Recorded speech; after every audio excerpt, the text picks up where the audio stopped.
झारखंड में नक्सलवाद का द एंड करीब करीब पूरी तरह से हो चुका है, लेकिन अभी भी सेंट्रल कमेटी का एक सदस्य सुरक्षा बल के जवानों को चकमा देकर हर बार फरार होता है। ऐसे में आखिर कहां है 1 करोड़ का इनामी असीम मंडल? इसकी तलाश सुरक्षा बल के जवानों ने तेज कर दी है, क्योंकि इनके तमाम आखिरी किले के रूप में माने जाने वाले सारंडा में नक्सली खत्म हो गए। तमाम नक्सलियों ने हथियार डाला या फिर जो बचे हुए थे पोलित ब्यूरो सदस्य मिसिर बेसरा उसे गिरफ्तार कर लिया। ऐसे में अब आखिरी नेता के तौर पर सेंट्रल कमेटी का सदस्य असीम मंडल, जिस पर 1 करोड़ रुपए का इनाम है, उसकी तलाश सुरक्षा बल के जवानों को है।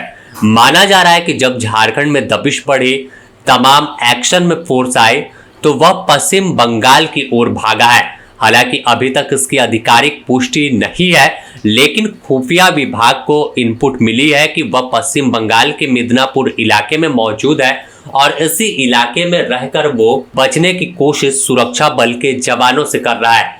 ऐसे में अब बंगाल पुलिस और तमाम इंटेलिजेंस के साथ मिलकर झारखंड पुलिस आगे की एक्शन की तैयारी कर रही है, जिससे पूरी तरह से नक्सलवाद का नामो निशान झारखंड से खत्म कर दिया जाए। जो बदनुमा दाग के तौर पर राज्य गठन के बाद से ही झारखंड के दामन पर दाग एक लगा हुआ है कि यहाँ कैसे नक्सलवाद पनपा और किस तरह से ये अपनी समांतर व्यवस्था चला रहे थे। लेकिन जब एक्शन तेज हुआ और बीते 4 सालों में हम बात करें तो सेंट्रल फोर्स हो या फिर राज्य सरकार, दोनों ने मिलकर एक ऐसे ऑपरेशन की शुरुआत की जिसमें तमाम नक्सली मारे गए या फिर हथियार डाल दिया।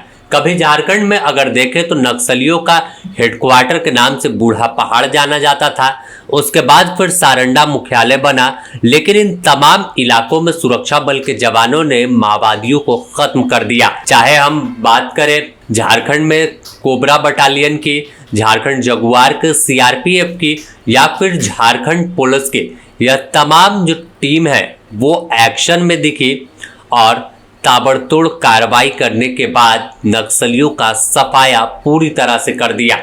अब तस्वीर निकलकर सारंडा से सामने आ रही है, जहां पर किसी तरह की कोई हंगामा नहीं, किसी तरह का कोई बारूदी चाल नहीं, बस एक अलग से शांति सारंडा के जंगल में देखने को मिलती है और नक्सली खत्म हो गए। अगर देखें तो पहली बार झारखंड के इतिहास में एक बार में 26 माओवादियों ने आत्मसमर्पण किया, फिर उसके बाद 21 नक्सलियों ने हथियार डालकर नई शुरुआत की और उसके बाद फिर अब मिसिर बेसरा और उसके दस्ते के तमाम साथी गिरफ्तार कर लिए गए। तो ये बताने को काफी था कि कैसे माओवादियों का जड़ झारखंड से उखड़ गया और नक्सली खत्म हो गए। लाल सलाम या लाल आतंक नहीं, अब हर जगह पर खुशहाली दिखेगी और कोई भी अगर नक्सलवाद की बात करेगा, कोई हथियार उठाएगा तो सुरक्षा बल के जवान उसे उसी की भाषा में बात करेंगे।